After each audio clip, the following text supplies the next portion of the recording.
What's up mga tol? Kumusta naman kayo dyan? Magandang araw sa inyo lahat. So, sa mga hindi pa po nakapanood ng mga videos ko dati, dati po akong si Man. Ito po ako. Yan po ako. Tapos, nagkasakit ako. What? Kaya, ngayon, medyo tagilid na. May nagkasakit ako ng na dystonia of panay. So, lubag kung tawagin dito sa amin. Dahil hindi na ako makakabalik sa barko, hindi na ako makakasakay ulit dahil sa karamdaman ko. Kaya balik construction muna ako. Sana samahan niyo ako mag construction worker tayo. Let's go!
lang.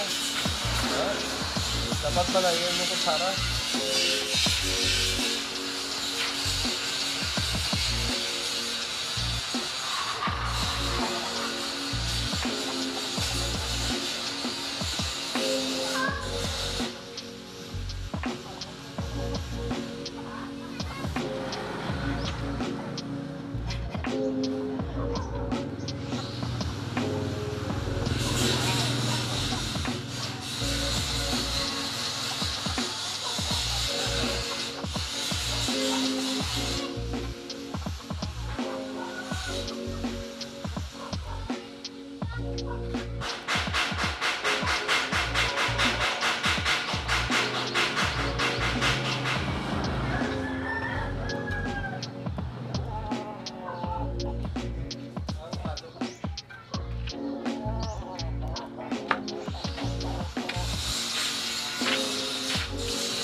So ayun nga mga tol, maraming salamat sa oras na sinayang nyo ulit sa akin. At ayun, tatandaan na ang pagiging karpintero or panday or skilled worker ay napakalinis na trabaho. So parang sabi nga nila, dirty hands means clean money. So hindi po basta-basta yung trabaho ng mga karpintero, mga panday.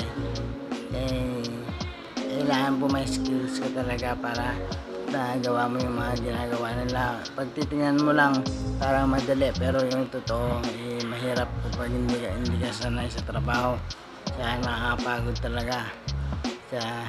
Huwag po natin malitin, dahil pag walang mga panday, walang mga foreman, walang mga skilled workers, wala rin na yung bahay. Hindi matatayo yung bahay nyo, hindi nyo matatayo na isa lang kayo. Kailangan nyo talaga mag-hire ng mga tutulong sa inyo para makagawa kayo ng bahay o kahit anong kubo-kubo dyan. Kailangan nyo ng panday. Kaya respect po sa mga skilled workers natin. Sila ng siye, kaya yan. More power sa inyo lahat. Yung iba training pa kayo para yung mga skills nyo madagdagan, para madagdagan din yung sweldo nyo, kasi nagbabase yung sweldo ng mga skilled workers depende sa skills niya. Kasi merong yung mga parang utusan lang, yung parang tagahawak, taga-assist, mas mababa yung sahod nun. Tapos yung sunod naman yung skilled workers. So may mga skills ka na ma-apply sa trabaho, so mas mataas yung sweldo mo ng konti. Tapos meron yung foreman. Yung foreman nga parang ikaw na yung leader ng grupo, so mas malaki yung sahod mo. Kaya ganoon po sa construction. Pagod na pagod ako ngayong araw. Pagod, pero ayos lang. Sana like nyo yung video, subscribe my channel, and click the notification bell para ma-update kayo sa mga susunod ko pang mga vlogs. Maraming salamat po. God bless. Bye!